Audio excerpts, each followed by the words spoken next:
Jen, I was going through my morning routine this morning and I was scrolling through Instagram and I found this cute video. I really want to show it to you. Is stupid.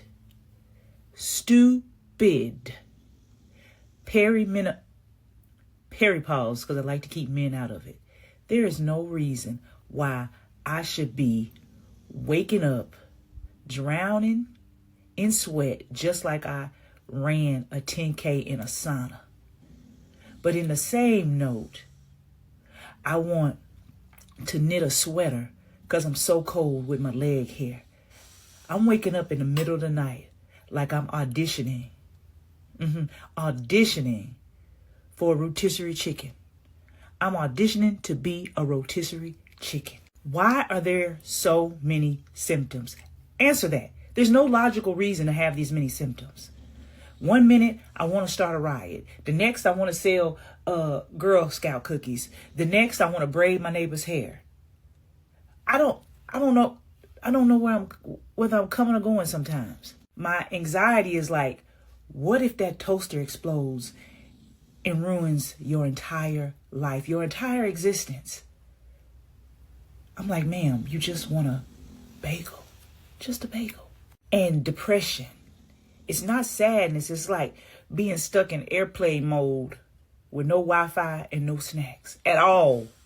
Let's not talk about how your brain is tired, but your body wants to wake you up at 2:37 a.m. talking about let's rethink your whole life. What? Brain fog. Your thoughts are trying to text you back, but they constantly on. It's like they spinning in the washer. You know how they spinning in the washer? I forgot what I was saying in the middle of saying it. Now I'm mad that nobody remembers what I was saying. My period showing up like it's doing stand up. Listen here, this is not open mic, okay? You just can't hug nobody because my titties hurt. Sometimes my husband be like, I'm ready and I know to take my clothes off. Get bucket naked. But sometimes he says, hey, you ready? And I'm like, what you mean, a nap? Low libido, high libido.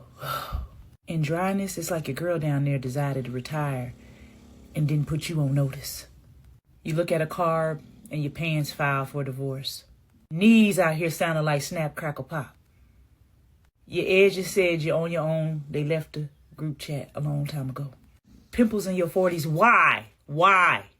Dizziness stood up so fast, thought I met Jesus. You funky. That's you. You funky. Allergies all day, every day. And why is my tongue burning? So no, you're not crazy. You cooking from the inside out. Welcome to Kellums and Grossi podcast. Two women, two mics, talking love, life, and the things that slip past our filter. Inspired by reels and real life, I'm Jennifer Grossi. And I'm Terri Kellums. So we were talking the other day and we decided that in any given moment, you can always go on social media and find women talking about all of the downsides of midlife and perimenopause, menopause. And so you and I got to talking a little bit. We decided we were going to do an episode today and just talk about some of the positive things that we have experienced in Fully midlife. right up our alley. We both love positive, but I think that the great part is that we can actually see it because it is kind of hard. I mean, let's not try to minimize the fact that it's hard, but at the same time, there are so many positives. And I think, what's funny is we have not compared our notes. So we're going to see if we actually have the same. Sorry about that. Like, well, you have 5 and I have 5, right? Actually, I have 6 because I wasn't sure. But like, I think 5. Okay.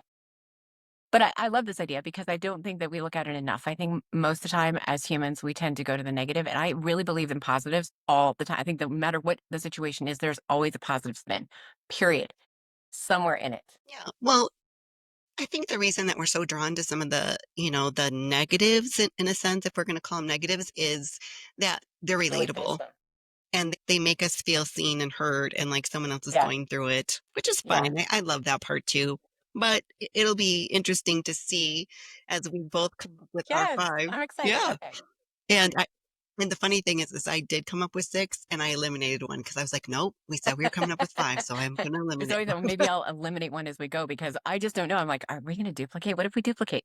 We tend to have a lot in common and we think very much the same in a Do. lot of ways. There's different variations of us, but we definitely think a lot alike. So we'll see. I'm kind of hoping. So we're either gonna have 1 thing Right. or we're gonna We're have gonna have 10 5 things. We're gonna things. have at least 5 things because we know that we'll each come up with the same 5, if not. But go ahead. Who's going first? Yes. You or me?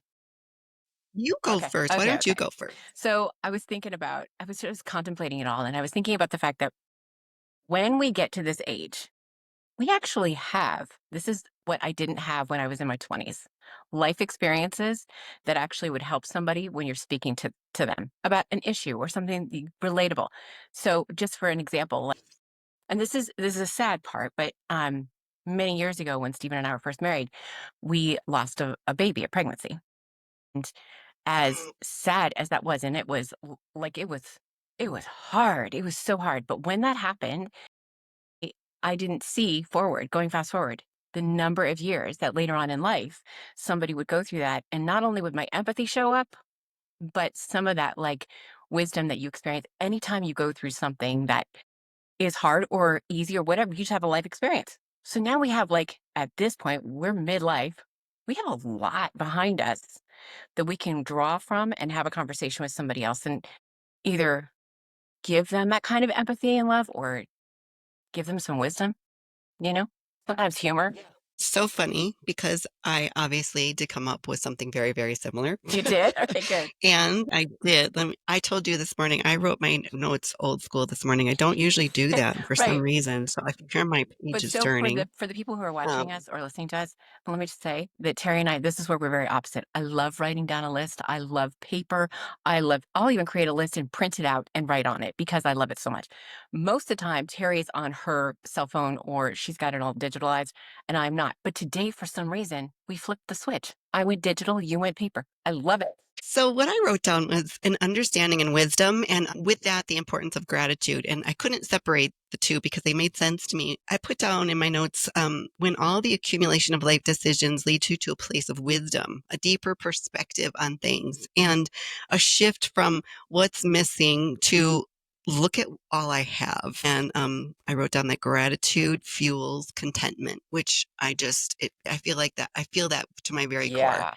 that the more gratitude you feel, the more content you will be. So You've told me I love before, I that we think that both, you get up in the morning and that's like one of the first things you do is a form of gratitude. yeah, before I get out of bed, I say 5 things I'm grateful for. And, you know, I don't want to beat a dead horse. I am not a morning person, but sometimes those 5 things before I'm even fully awake can be a little challenge. But I usually have to pee so bad that I can, coax myself into Up with it coming up fast. with the 5. So, yeah, so I can I get out of actually have bed. a similar form of that. For me, I think that so gratitude for me is always going to go to the Lord because when I wake up in the morning, I'll be honest with you, I really believe that we are spoken to before we're even woken up, and a lot of it isn't by God. And so I think that the enemy like tries to make my day really bad, like before I'm even awake. Because have you ever woken up and you're just like really mad about something and you have no idea why, or you just like irritable? Yes, And I think to myself, that's yes. not good. Okay, so my counteract has been similar to what you're doing, although I just wake up and I say, okay, first thing,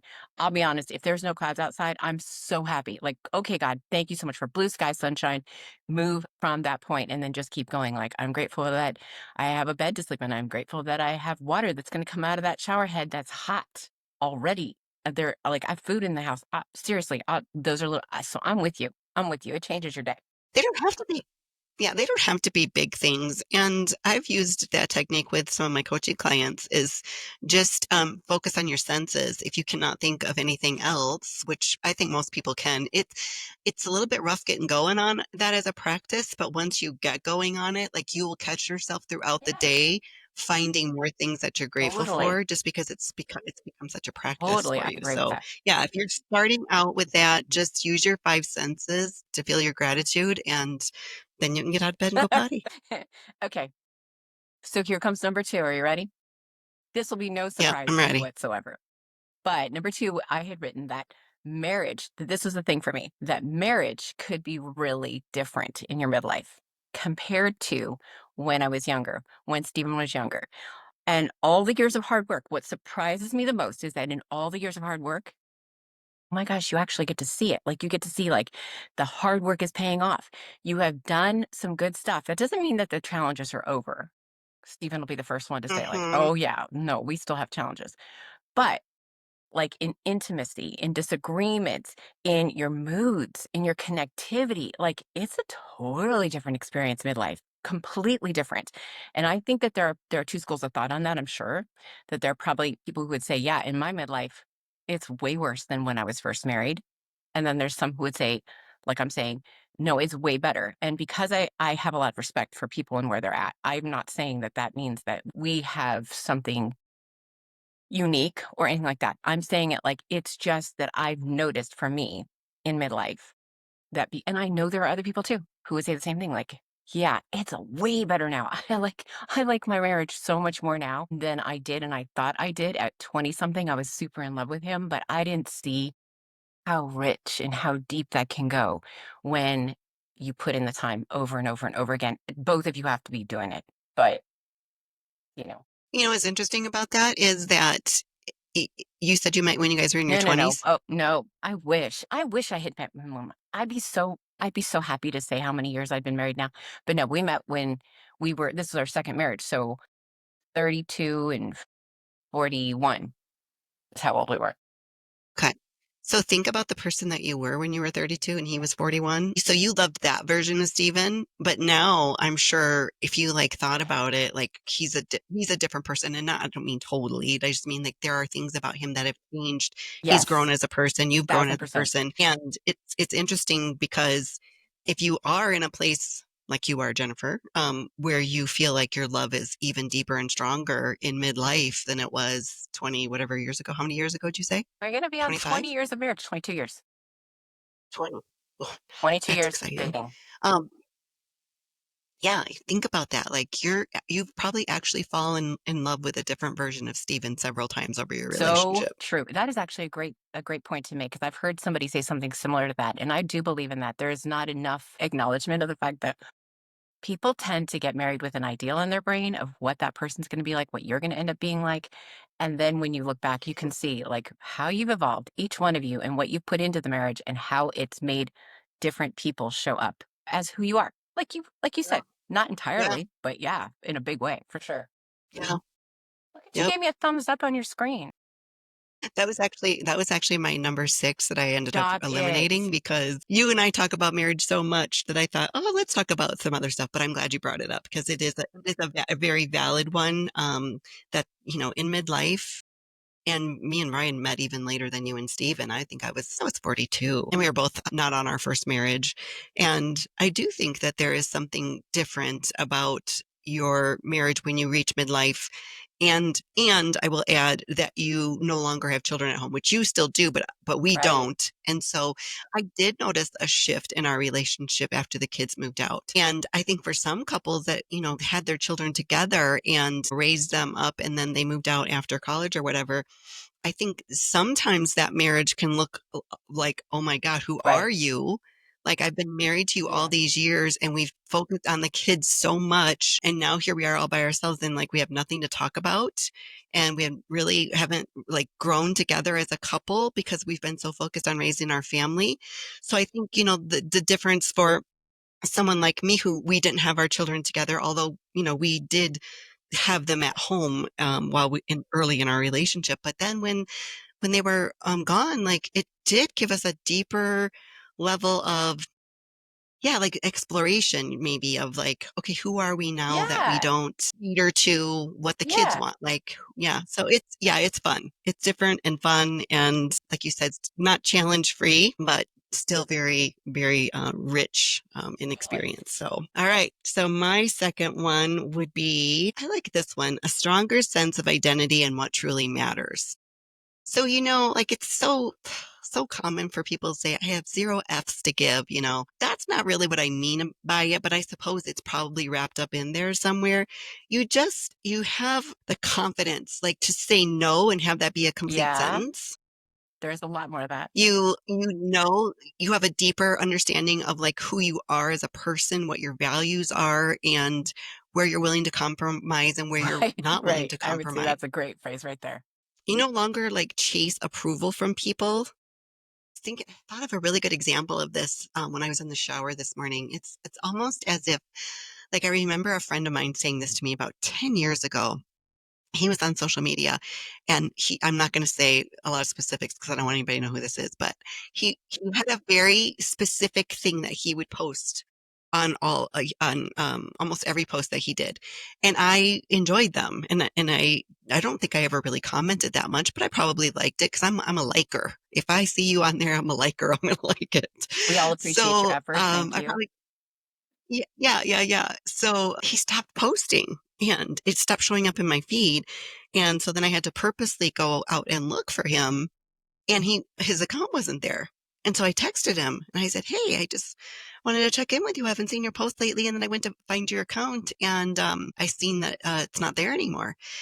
He goes, "You know what, Terry?" He goes, "I just got so wrapped up in like the likes and the comments." And he said, "I felt like if I put something out there and someone didn't like it, I was second guessing Oh, myself and constantly worry what people were right. thinking." And my heart like hurt for him because I was like, "My gosh, I first of all, I have never felt like that. I don't know what that means about my brain, but I have never felt like, oh, nobody liked it. I'm just going to remove it, my post, Wow. You've If never I thought that post ever? something, Not once? I That's think interesting. so. I can say that I've thought that about a podcast episode, like in the past. I can say, gosh, this one wasn't very popular because I would go and look at the stats and then, I would see how many people downloaded or how many people exited at a certain point during the podcast. But as far as a social media It just post, wasn't. It didn't matter. oh, so when I'm in the shower this morning and I'm thinking about this one, the stronger sense of self and identity, like you're not chasing that approval and that constant need for validation. And I don't know that that happens for everybody. I'm going to say it doesn't because otherwise I probably wouldn't be coaching midlife women. But yeah, I think for a lot of us, that becomes very, very much a back burner thing. Like it doesn't mean as much Yeah, to us anymore. We're yeah, not going to devote a large portion of yeah. time like thinking about that. It's And not. yeah, and your values are so much higher on the list for just kind of like guiding your life and guiding the decisions I that you think make. also your priorities change. That might be also what it is really at the core because your priorities change and you start to realize Mhm. that it's not really that important if you have this person, that person, that person. You're not going to please, you already realize you're not going to please everybody and they're not going to all like you and you're not everybody's cup of tea, all the things that everybody says. But I feel like your priorities just become what is the real thing in my heart? What's the thing that is really important to me? And it generally isn't the masses.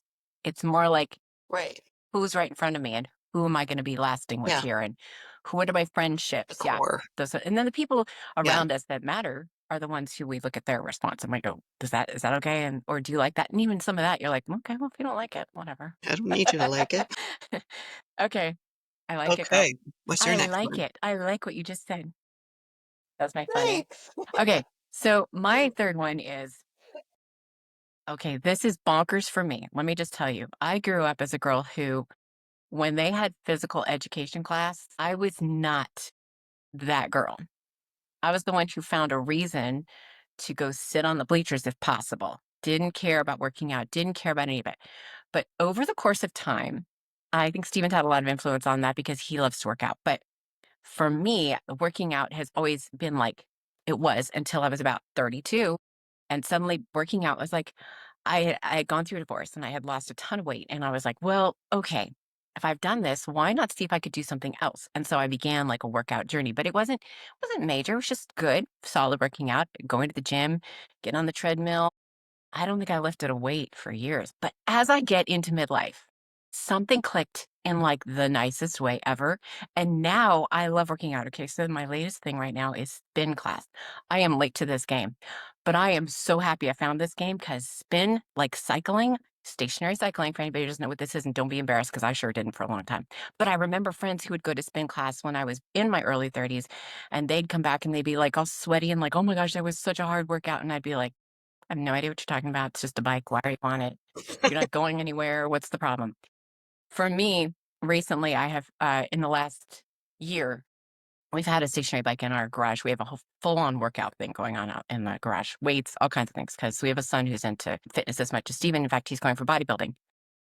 So we have the treadmill, and I've been the treadmill girl. And then I don't know, 3 years ago, we bought this bike and it sat in a box. And so one day last year, I made the boys like, hey, go put that thing together. So they put it together and then it sat there for a long time. And then one day, They're pretty good for, like, hanging clothes yeah, on like and people do stuff, that you in their know, room. like, It's if in you the garage though. So this one yeah, didn't count yeah, that way, yeah. but it sat and it sat and it sat. And then one day I looked at it and I thought, I don't know how to use this thing, but I'm going to get on it and I'm going to just put some good music on and see what happens.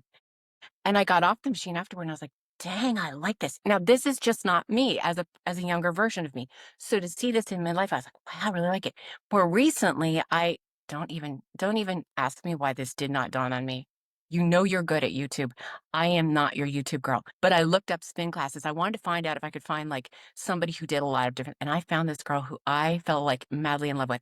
That girl knows how to kick you up and kick you down and make your booty like work hard at the end of it, like exhausted and so invigorated, and I can't believe who I am. So I'm like, what the heck? That you can actually build a whole way of like, you can literally change who you are midlife. I am tired of people using that phrase, you can't teach an old dog new tricks. I heard somebody recently say that that is completely bogus. And it was so affirming to me because both Stephen and I, as we climb into this chunk of life, are like, what are we done learning? Are we? I don't feel like I'm done learning. Do I have to be? What is that phrase about? Why do people say that? That you stop and you just are, that's who you are. So I'm not going to be that person. I'm not going to choose that. Think it's yeah, I think it's what you tell Right. yourself. Like, if you are constantly telling yourself, you know, that this part of life is, you know, I'm done, I've outlived my usefulness. Yeah, Fully. I that's think how you that's say it. true. You know, like, it's definitely a lot about what you say to Yes. yourself, you know. I can't, I shouldn't, you know, all those things. That's how I look at it. Could But still change it. it's so funny that you said you like the spin classes because I You do. hate You really them. do. Why do you Oh hate my them? gosh, I just like when I was going to the gym last year up until we Yeah. moved into You this had one there. apartment, I avoided those like the Why? plague. But I wasn't a big fan of cardio to begin with, and I talked to one of the trainers at the gym, and he affirmed for me that I didn't really need to do a lot of cardio, just enough to, you know, do for heart health, but I was not going to be losing fat by doing cardio. So I gladly left the cardio Why? over there and I went over to the weight machines. I love the weight machines. I love lifting weights. I love doing strength training. But it's so funny because at the same time, I love walking out in nature. Like, I have Yeah, the you most do. beautiful path I can do here with my dogs. But when our other dog, the one who passed recently from cancer, when she started getting too bad off to walk, I stopped the Yeah. habit. And I just got this little walking pad, a small walking pad because it fits in the apartment. And now I'm, you know, I'm getting the majority of my steps in. And I just started doing this new thing where I watched this guy and he said, if you really are having some issues with some stubborn fat in any area, belly, like for me, it's like been upper body since I got into midlife, but a little bit belly. And he said, move after you eat. After every meal, move. And so I get on my treadmill like walking pad, like 3 times a day That's awesome. and do varying, um, what am I trying to say? Like speeds. And that's supposed to, so we'll see. I mean, I'm new into it, so I can't tell you if it's making a difference yet, but Yeah, but okay. I get it. I get it. Like you go through different periods when it comes to this whole like thing of trying to balance out, like, do I just want to be skinny? Because that's what we focused on when we Right. were younger. I just want to be Mhm. skinny. I want to be skinny. And now it kind of morphs into this is for me. This isn't for anybody else to like view me in any certain way, but this is for me to feel good because Yes. psychologically, mentally, you feel better when you're exercising. And then longevity wise, like I feel like I'm giving myself a gift every single day when I choose something healthy over something not healthy to eat. When I choose to spend time on the treadmill and lifting weights, like that's a gift I'm Yeah. giving to myself every day. It makes you feel really Yeah, damn I've seen a good. bunch of reports lately on the on your ability to decrease the likelihood of dementia or Alzheimer's based upon if you work Yeah. out and if you do that kind of like things for Yeah. your brain. And so Stephen and I have really thought about it. Honestly, when I was in my 30s, I could tell you that I was busy raising kids. And the It's like, idea of like consistently being that person, I don't even know if I could have done it because I was so scattered all the time. it was just so heavy of a load that I felt like I just don't know that I don't know that we could have we didn't have a workout thing at home as I think about that. We had to go to the gym, but I would say it's definitely changed. You know, my kids are older now. They're doing what they want to do. It's great. It's great to know that you're, like you said, doing something for yourself is so much better. And I don't mean it in like a selfish way. Like it's just, it's actually very good because you think about you're doing it for your children too, because they're going to have you for a longer time, more than likely, God willing. And you're going to feel good and not be like hormonal city. You know, it affects your hormones. It affects it's so many things for me. I could preach on that, but I don't need. Well, and then I just saw a statistic, and I'm trying to remember, I can't remember the exact statistic, but it's something about like when you're older and you fall and break a hip, like the chances of you dying within 1 year, I've it's seen huge that. if you're not healthy and fit. So it reminded me when I just saw this the other day. I wish I could remember the number. It's like a huge number, a really big number of your chance of dying. But when I was in the hospital after our motorcycle accident, one of the things that happened during my time was there was a guy that was like either in the room next to me or across the hall or something. He was like moaning and yelling a lot, whatever. And I asked the nurse, I go, I know you can't tell me what's wrong with him. I don't want you to give away any confidentiality. I'm like, but he okay? And she goes, he has a situation very similar to yours, which I had 5 broken ribs and a collapsed lung. And she goes, but the difference is, she goes, I can tell that you're someone who takes care of yourself, and he is someone who has not taken care of himself.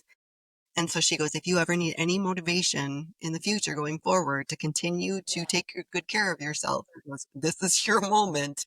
Because I had core strength and because I had quad strength, I was able to get out of bed, whereas he could Oh my not get out gosh, of yeah. bed. It's an And it makes your recovery longer if you it's can't such a get up. so So, true. I don't there's like I said, we could sit here and preach on that topic alone. It's like a full that's a whole other thing. But yeah, yeah, I 1000% love that story.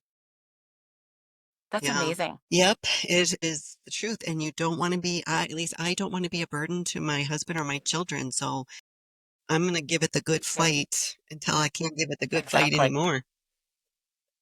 All right. So my next one is time to pursue hobbies. Time in general, like time period to pursue hobbies. Because I feel like I've coached enough women in midlife that say, I just feel at loose ends. I don't know what my purpose is anymore. And I'm digging into like, well, what does a day look like for you? What does a week look like for you in your life? And I'm not seeing any hobbies, and I'm not seeing anything that they're doing that's just for them, that brings them pleasure, that sparks some kind of creativity, that gets them out from watching Lifetime TV on the couch for hours every evening after dinner until you go to bed. I used to know a lot of numbers associated with this, like the sense of fulfillment that you get when you actually pursue things, and it's like an even bigger percentage if you do things that help other people that you enjoy. For example, like we have a place up by our gate that comes into our community, and if you're a gardener, if you're someone who loves to garden in your own yard, why not go up to your gated area where they have the flower boxes usually, there and available for people to plant flowers in? Why not go and make someone else's day a little brighter by planting some flowers in there? So every time someone drives by that thing and comments, did you see all those beautiful flowers up by the front gate or whatever? I mean, it's like a double Yeah, whammy in the yeah, boost area yeah, for your brain. So I love that you have more time in midlife where, you're done raising your children. And even if you're not done, you've still got two at home, but they're off yeah, doing their own thing yeah. now. And now you have time to pursue what makes you happy and fulfilled. And I have discovered some things I really love to do in midlife that I never knew I loved to do before because I didn't have the time to pursue it. But yeah, I think we have more time to do the things that bring us joy. Awesome. I like that. I I love that actually about agree with you. Just this past weekend, Stephen and I took off to go to this beautiful place that we love to go to the beach, and it's St. George Island in Florida. It's so pretty and it's so pristine, and there's hardly any people that can get in. Like it's a certain a lot amount of people that can actually park inside the park, and once it's full, there's no more. Which means it's not overly crowded. It's beautiful, gorgeous sand. Our kids, I don't understand this at all. They know that I don't understand this. They don't love the beach the way we love the beach. We love the beach. We like to go there and sit there and like lay in the sun and feel. And Steven likes to fish there and whatever, all the things.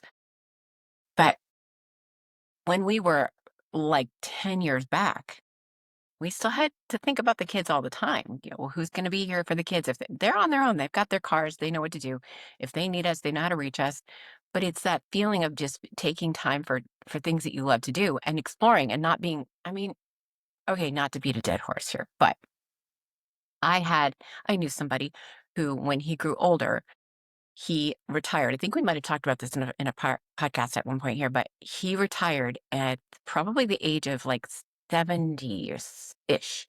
And when he did, he sat in a chair, like a lazy boy chair, and he ended up like quickly within the next 5-ish years, he just completely went to nothing. Like he died. He died pretty quickly. Actually, he went into dementia quicker, and then I think it's just because he had nothing else to do. He didn't explore anything. He had all this free time, but he didn't know what to do with it. We get out of bed every day. There was no like excitement You about got to keep life. busy. You Yeah. got to keep going and doing new things. So I loved your idea, by the way, on that. I'm going to think about planting flowers. I'd like to know, like, I would love it if our audience would drop in the comments, like, what are your hobbies? Because I have coached a few women that say, well, I don't even know what I would like to do. I don't know what my hobbies Huh. are. I don't have any hobbies. And I would love to know from our audience, like, what are some of the hobbies that you pursue Maybe easy on a regular stuff, like basis? really simple things. Like, Baking. let's inspire. Yeah, totally. Yeah. Oh, seriously, we don't have to, it doesn't have to be like a well-defined thing. If you love to do it, it's a hobby. Let me just tell you a really good example of this. So I think I'm a little crazy sometimes, and that's okay. But We also like to tell so a ourselves it's while okay back, at this age. yeah, a while back, you had asked me if I ever used vanilla bean paste. And I was like, I've never even heard of vanilla bean paste. But you sparked it. It was in there. And I was at Costco about a month or so ago, I guess, and I saw that they had vanilla bean paste. And I was like, huh, I remember Jennifer talking about this, and I just stuck it in my cart and didn't think anything of it. Stuck it in my cabinet. And then I got into this like love of iced coffee. And I'm like, I just need a little bit of flavor in there without a lot of sugar because I don't really like sugary drinks. And I thought, oh, I wonder what that vanilla bean paste would Did taste you like do in there. that? So I did. I would put like just not I don't even know what measurement it is because it's this tiny little spoon I have. Just this tiny little spoon in my iced coffee and it just adds just a teeny bit of It's flavor awesome. and it doesn't have hardly any sugar in it and it's Mm. delicious. So this is how my mind thinks. This stuff's expensive. I can probably make this myself. Oh my gosh. So I go to Pinterest. I go to Pinterest. How do you make vanilla bean And paste? You can have you make it. done? Like, so I got my vanilla beans in the mail. I had to order some from Amazon because we don't have those kind of grocery stores around here. So I got them the other day. And so it's on my list of things to do today. But those kind of things, like I make homemade mayonnaise, homemade ketchup. I was really into homemade bread when I had an oven to actually cook bread in. Just like if there's anything that's like too expensive, but it's something that feels like I want in my life, I'm like, can I make that? Right. And a lot of times the answer is yes. And I that's a think that's a hobby. total hobby. That's a I simple think it's also pleasure. easy to say this time. So we're heading into, well, we're getting close to the end of summer soon, and I think this next season is like the next two really seasons. It's just like bake city, bake and cook and bake and cook and bake and cook. And so Yes. I freaking Yes. love this time of year. It is my I do favorite too. thing to start going into fall because as soon as fall hits, Hmm. my kids are so happy. My husband is so happy because I love to bake, I love to cook, I love to do all the things, and we all love football. So the things show up. Those are hobbies too. Those are fulfilling things. Whatever you want to do that fulfills your like gives you more to do. Sitting doing nothing is like the worst idea. Period. Yeah. I went through a phase and I'm looking at them right now where I was doing those adult color Oh yeah, books. I've seen those. So I have this whole like I have probably like 4 or 5 adult color books down there, but what I really loved about the whole thing was collecting all like the markers and the Yeah, colored pencils yeah. and, visiting Hobby Lobby and Michaels and stuff to collect all that stuff. So it's not a done hobby. It's just I move through things. Like sometimes I go through a reading phase where all I want to do is just read everything in sight and it varies, but it's so funny that you said about baking because our neighbors brought us over some zucchini out of their garden and I thought, oh, I'm going to take this to Brian. I'm going to shred it and freeze it. I'm going to take it to Brian's grandma's house next time we go up there to Phoenix, and I'm going to make some zucchini Oh my gosh, bread. I forget about zucchini bread. That is such a good idea because at this time of the year, now all the zucchini that's left is like big. They're like the big ones, and you can't really eat it like just to grill it kind of a thing. Maybe Yeah, they're they're better. It's tougher better in something sometimes. baked, but they have like zucchini brownies I used to make. Oh, girl, I get so excited about this time of year too. We are Yeah, here at we're on the same page. Decorating, the sense of family, the Yeah. baking, the gathering together, Yeah. all of that is It's just, oh, nice. It's the perfect it's time my of year. jam. All right, here's my number 4. Okay, so for me, when I was younger, my relationship with the Lord was different. It was a very different style, not a bad one, just totally different. I don't know, but I feel like the longer, okay, so I was in a Goodwill one time. I love thrift shopping. And I went through this Goodwill, and I remember that there was this one row of like books, and it was like, well, there was a bunch of rows, but there was this one particular one at the end of the aisle where it was all like religious books. And here's what I noticed is that every time I came in there, I would wait. And of course, there would be a woman who was of some sort of age, but she was older, and she would stand, any woman, there were bunches of them who would come and stand in front of it, and they would gaze at all the books, and they would pick some up, and and I'd be like, I'm over here looking for a novel and a cookbook, and she's over there looking for a religious book, and I really don't understand why. Why are these older women all attracted to this bookshelf? Now I think I might understand it because you get to a place in the middle of life where you realize that all your own efforts are kind of junk. Like, I can try to attain, I can try to achieve, I can try to be a better person, I can try to be all these things. But now at the middle of my life, I have come to the conclusion that doing life with God makes it fully better. Like, he'll do it for me. I'm not relying on Jennifer as much anymore. I'm still working it out. God is still like functioning, but I am figuring out that when I start my day with the Lord, I sit down and talk to him. I have a conversation with him, and I also read the Bible, and I listen to like Joyce Myers or something that I can like fulfill put in my brain, so good information. When I start to do that, I have found that my life has become richer, smoother, not without struggles, but that I get through it better. And so that whole relationship with him is just more developed. What's your number 4 or your number That's my 5? number 4. Yeah, what do you have? What? I think How you do we skipped get to one. where how do we get to where I'm on number 5 and you started? Something happened. I just have one left anyway. Yours sort of does morph into my last one very, very well, so we're just gonna go with it. Um, How did we do that? and I think it's like, I'm titling it a midlife reinvention because I feel like, um, something happened to me around the age of 40, which is actually the real midlife. I like a lot of people think like 50, but it's actually probably more closer to 40, where I switched careers. I moved to Arizona. And then I feel like the next 10 years were all about like creating a version of myself that I could really be proud of. And just in the last 5 to 6 years, left my corporate career, became a life coach, started a podcast, wrote a book, currently designing and helping my husband with our third new home construction. So I feel like I've just like grown so much and like reinvented the things that Yeah, matter yeah, most to me. And, kind of, you said something very similar at the very beginning when you were talking about wisdom, how you reach a point where you feel like you have something to give back. That's how I felt with the book and with the coaching and with the podcast. Like you get to a point where you're like, okay, I've done all these things and I've gained all this knowledge and wisdom and strength and resilience. And now it's time for me to help someone else with some of those things. And so I'm calling that the midlife reinvention because I feel like you're finally at a point where you have enough confidence and belief in yourself that you can yeah. reinvent yourself. Somebody asked me a question once, and it was something to do with, well, how do you know what, I think it was like, how do you know what your purpose is, or how do you know what your something is? And my response was, you just try it on. And if it doesn't fit, you move on to the next thing. It's not like I'm not Gandhi. I'm not Mother Teresa. I'm not trying to solve all the world's problems.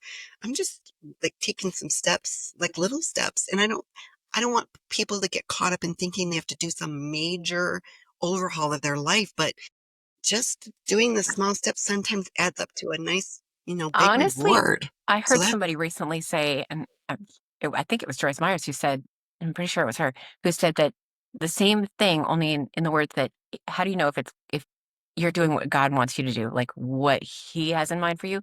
And she said, just you have to try it. She said that in her life, yeah, she had tried working in the children's department because she was wondering if maybe God wanted her to work in like the kids department. She said after Like, yeah, Is like that a what you mean? Or church. She would just go work in the kids department and take care of the kids while the parents were off in the, main church. And so she said within 2 weeks, the children's department knew she was not meant for this. And she also agreed. And I thought that was really, really funny because I would say the same. I'm not the person who God probably wants in the kids department. I like them for a little while and then I'm like, yeah, I gotta go. There's just a piece of me that is not there. But you just get a gut feeling like, oh, this isn't for me. So same as yeah, what you're saying. yeah. I think there are a lot of women, and God bless them, that have all the patience of Mother Teresa to work with those kids, and I'm not one of them Yeah. either. You I'm just have just to know not. your thing. I had a woman on my podcast, and she was talking about women's hormones, and she said there's a hormone that we have that, and she was saying this in a funny way, but I'll never forget it. She's like, it's the hormone that stops women from wanting to eat their young. Is it called estrogen? I could see, and she says we lose a lot of that in midlife, and I was like, I Yeah. could see Also, that it's also the same because thing. I mean, I have turned in. I went from being the woman who I have four daughters, and I've helped my husband raise three sons, and I have a grandson who I love dearly. But I'm the same woman now who's in like the grocery store or Target and hears kids screaming at the top of his lungs, and I'm like moving my Right. cart in the other Yeah. direction. Yeah. That's totally true. But Oh when it man, was our kids, we were like the ones trying to keep them. Stop screaming. I yeah, agree with you, but I also think that it's the same hormone that must be that keeps us from killing our husbands because that part right there, yeah, it might I think be. it's the love thing. There's It estrogen might be. somewhere. So do you I have one do. more left? I do. Okay. Okay, what's your You're going to last crack one? up because this is something that I know that we both can relate to. But at this point in life, I am amazed at how much I appreciate silence. You're speaking my love It's language so right good. now. You can just be like totally. I was driving in the car yesterday, running all these errands, and normally in my life, it's always noise. There's always something happening. Somebody's talking to me or whatever. But at this stage of my life, I love to drive with nothing. I do too. We had Brian's two of Brian's sons and the middle son's girlfriend here this weekend, plus two of the middle son's friends were helping. So we had all these people, and I enjoy Yes. spending time with them. We do enjoy having them around, and that was their first time. Brinley, the girlfriend's first time being here, so it was really nice. But I think it was Sunday.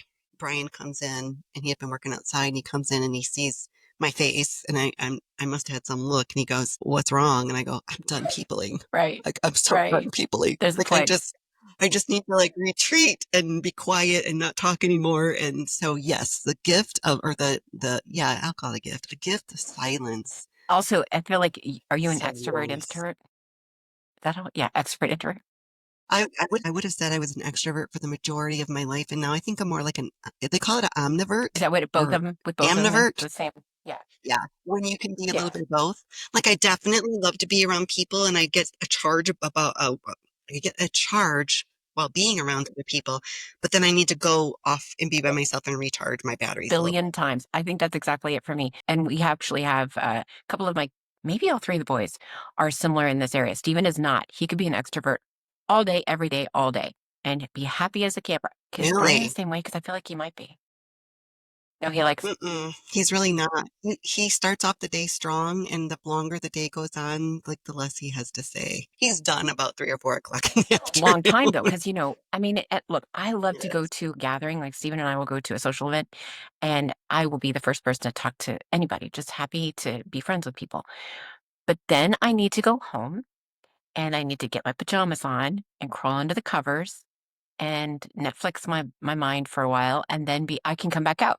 But if you don't give me that break, I turn into somebody Yeah. different that's not pretty. So Well, you and I have talked a lot about how much I love the culture of Utila, and that's why we're so drawn to Utila because you go there and you just make friends. Like every single day you're there, like the people are yeah. so friendly, and there's such a tight-knit group of expats that people just want to be friends and make connections because they're away from their families and stuff. So, but Brian and I are actually going there in a few weeks, and we're going with his cousin and her husband. And he was asking me the other day, like, well, what do you want to do? What are some of the things we should do with Erica and Guillermo? And I said, I like what we do every single time we go. And it sounds so lame, Jennifer, but this is what it is. We get up early, we do stuff. Like we drive around in the golf cart, we see people, we talk, we go for breakfast, we walk, whatever it is.